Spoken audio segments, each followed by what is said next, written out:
Okay, we're gonna now. Let's try to refocus. We're going to now try and go back into the poem Poppies and see if we can understand what's actually going on. 3 days before Armistice Sunday, and poppies had already been placed on individual war graves. This is after the war, or sorry, before Armistice Sunday, before the war is over, and already people are putting poppies on the graves. And this is an ominous and sad beginning because there's the suggestion of already mourning the dead. And then we get a shift back in time where she's addressing her son directly and saying, "Before you left, I pinned one onto your lapel, crimped petals, spasms of paper red, disrupting a blockade of yellow bias binding around your blazer." It's really rich language here. Crimped petals, spasms of red paper. But the language itself brings attention to perhaps other meanings. Spasms of red, a blockade, binding. There is a language of war here. And I might argue with spasms of red already the language of death and injury. Now, it's not beating you over the head, but it's already there. And in the next line as well, sellotape bandaged around my hand. That bandaged is a very pregnant verb there because, of course, he's going to war. I rounded up as many white cat hairs as I could. Oh, so the sellotape that she was using was to get up all the cat hair. But maybe that's a suggestion of something else with the war. So she's fixing his shirt, and she steeled the softening of my face. I don't exactly know what that means, but it's a fascinating phrase to me. It seems like a contradiction. Did she have to make her face soft for him? Otherwise she'd cry. Maybe that's what she meant by stealing. Because all she actually wanted to do, she had memories of her young boy and playing Eskimos with him and rubbing his nose. And she held back the impulse to put her hands through his gelled blackthorns of your hair. He just got a crew cut, so his hair are just little teeny line. And she wanted to, again, almost like he was a little boy, rub her hands through it. But she didn't. And she felt then her language, her words themselves, become flat and rolled and turned into felt, as if her words were just breaking into nothing. And that felt continues with the rhyme here, slowly melting.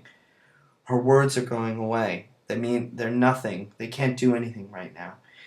And she says she's brave. She describes how she behaved as brave because she walked with her son to the front door, threw it open, and presented the world to him like an overflowing treasure chest. And then he was away, as if drunk, He was so happy and excited to leave. And after he went away, she went up to his bedroom and released a songbird from its cage.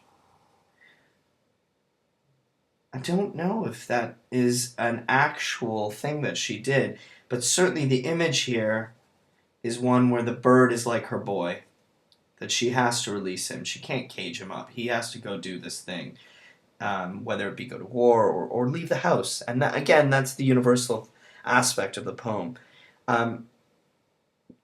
Later, a single dove flew from the pear tree, and this is where it has led me. She's followed this pear tree, coming into the churchyard, her stomach busy. This is, again, all this sewing language. Her stomach's doing all these things, and she doesn't have any protection of scarf and gloves. And she's come to the church, and on reaching it, she already can see the inscriptions on the war memorial and leaned against it like a wishbone. Now, I'm confused here as to what time we're in. If it's a war memorial, has time passed, and is the boy's name on it? Is other people's name on it? I can't tell. But she does lean against it like a wishbone. Here's another simile. I'm gonna like a wishbone. Um, if you're gonna lean against it like a wishbone, does it mean that the war memorial was something that she prayed to almost, or is it something that's just really fragile? I don't know again but I think there's a few meanings possible here. The dove pulled freely against the sky, an ornamental stitch. Oh, it's such a beautiful image. Imagine as if the sky had just sewn this one gray line in the air. That's what the dove looks like. And the dove is like the poppies, a very potent symbol, a very pregnant symbol of, well, for us here, peace. And it shows up at the end of the poem. And again, is this a dove of hope? Or is this a dove lamenting the loss of the child? I can't tell you for sure, because I think this poem is open to interpretation. The dove pulled freely against the sky. We went an ornamental stitch. And then I listened, hoping to hear your playground voice catching on the wind. I mean, that is, for me, a really beautiful ending. A very sad, again, I've said this so much about this poem that it's mournful. She wants to have the audio memory,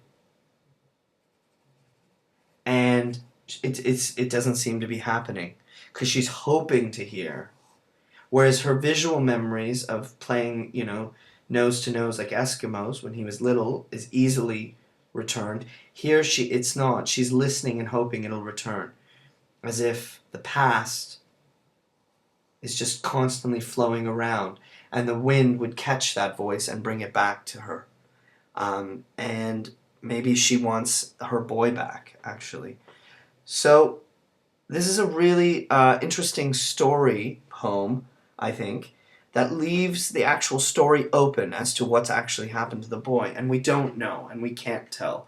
There are suggestions, but certainly we could say that the poem is sad, and tells its sadness in an inventive and rich way.